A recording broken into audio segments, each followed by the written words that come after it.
Gaza City, the 𝗥𝗲𝗰𝗀 school was bombed, and a rocket struck an apartment building in Deir el-Balah.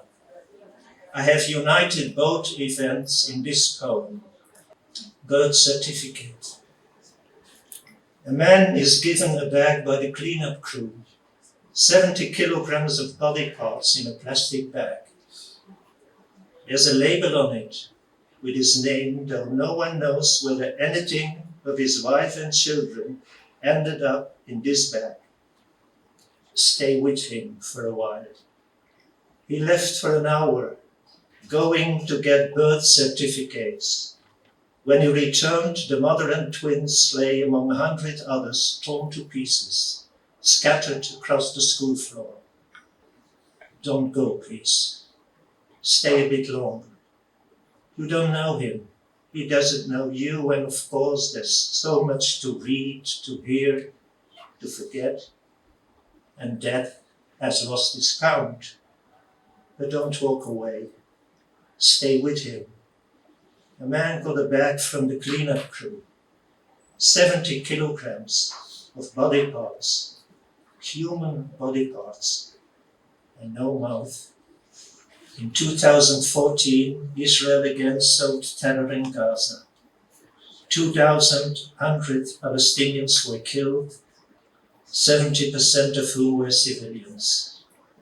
I wrote a poem back then as Belgium's Poet Laureate, an appeal to the state of Israel, which, by referring to the Bible story and the history of the persecution of the Jews through history, believes it can indulge in anything towards the Palestinians.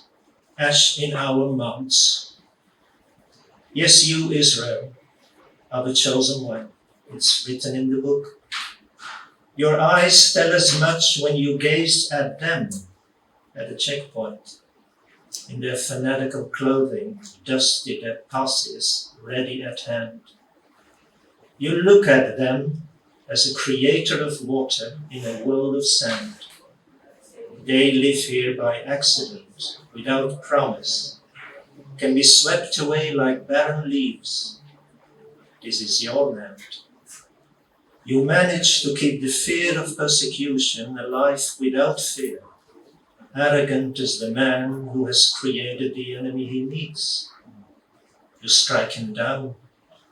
There's always that threat, that unrepayable debt that gives every bulldozer, every tank the right to safety without borders. Your eyes saw the temple destroyed, the cobblestones under the hoofs of the crusaders bleeding.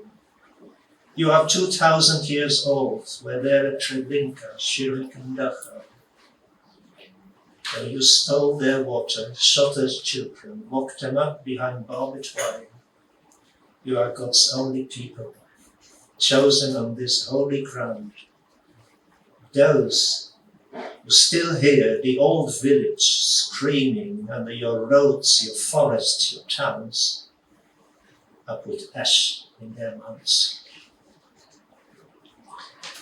And finally, I believe that the only way out of the violence and the oppression is the dismantling of the Zionist system and the recognition by Israel of the injustice done to the Palestinians. And it is wishful thinking, of course, but I dream of an October 7, where the dead from Gaza march into Israel through the fence with a message of hope. I gave it the title, Return.